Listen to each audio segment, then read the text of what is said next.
Welcome back, Star Trek fans. Here we are in our beloved Cardassia. See, I've highlighted Cardassia, and here it gives the sector we're in, the coordinates for that. If I were to click on another sector, that's where that nebula is. There's a wormhole with a different set of coordinates. Click back here in Cardassia, and you can see information about the system, the Cardassians, the population, shields, morale, etc. So that's helpful information. Here are the ships which are available to us. As you can see out here, we don't have any ships. Click in here and there are the ships. This is the military view, so we see the ships. If we go to the economy view, we would see available trade routes over here as we expand our economy and contact other races. We can hopefully set up these trade routes. I'll go back to military view at this point, and I will click on these hidden buttons in here. And notice where I'm clicking to collapse these information windows, and now we can see all of our ships. I'll highlight a ship this way, and I get some information about it. I'm going to right-click on this particular spy ship and take camouflage right away. Same with the diplomatic ships. I do that because I don't want them to initiate combat when they enter a system. By being camouflaged, they will not be recognized as an alien combatant, and they should be able to enter the system and conduct diplomacy or spy activity. We'll get to that later, but don't forget about the camouflage, otherwise you could get blown out of space. Notice also that when I try to move my scout beyond the dashed yellow line, the line turns red. That means we're running on fuel stored, the storage capacity of fuel for that ship, 4 of 4. If we go out go out 2 and come back 2, that's 4 sectors. We would be safe. Otherwise, we'd be stranded out there if we tried to keep going.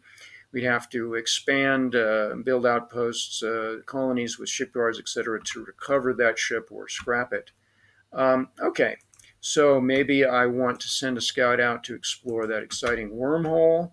Maybe I want to send a spy ship to this inhabited system and a diplomatic ship to that inhabited system and a colony ship to this system that I hope is going to be inhabitable.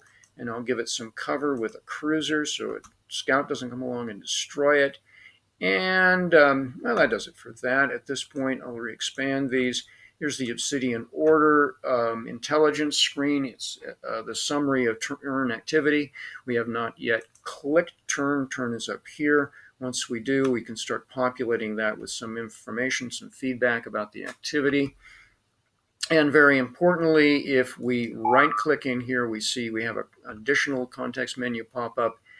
Here we can access our system, our food capacity, our capacity to grow food, to generate food from the hydroponic farms is maxed out. So our people are in danger of starving with a low food supply.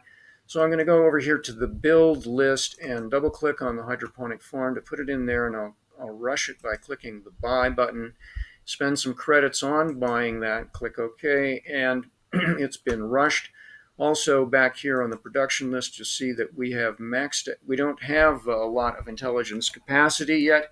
So if a spy ship comes into our system, we don't have much to counteract it with, stop it from doing nefarious deeds. So we will want to increase that. I'll go back to here and add in more facilities to build for that, and also maybe a fusion plant down the road as well. I'll go over here to the shipyard. You see we have sufficient energy to turn on all of our ship bays. We have green lights. They're all on.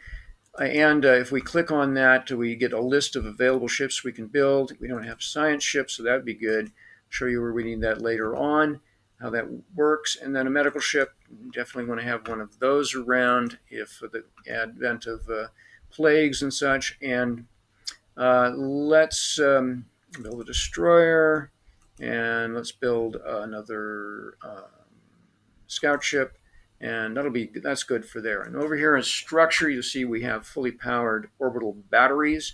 Our shields are powered up now, so we're in good shape there. That is our system.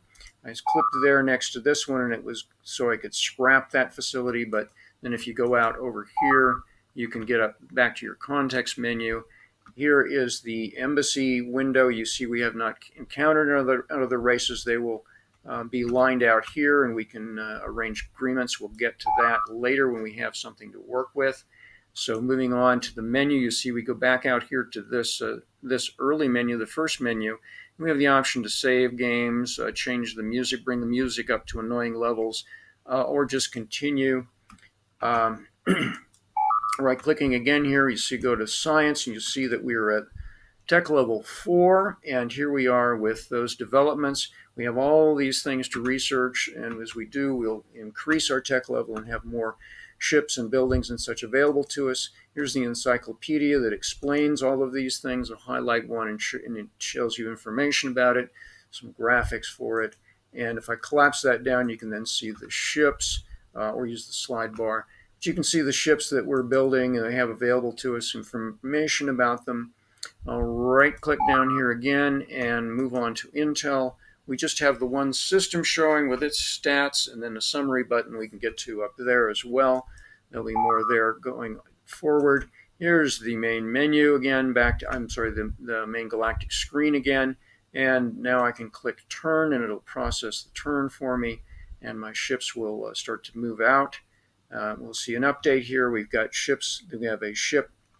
Zoom in there. We have a ship on the way to the wormhole, and use these sliders here to see we've got other ships on the way to their destination, and one has reached here, and we see that this is an uninhabited system with a max population 125. So our colony ship here, colony ship 2, named CSS-10 Destiny, is on its way there. So that is all is good in Cardassia. Thank you very much. I'm going to end this overview at this point. We'll move on. I'm going to save this game, and we'll move on to pick up here in the following videos. Stay tuned as we generate more of these videos to explain the functions and features of Birth of the Federation 2. Thank you very much. Keep on trekking.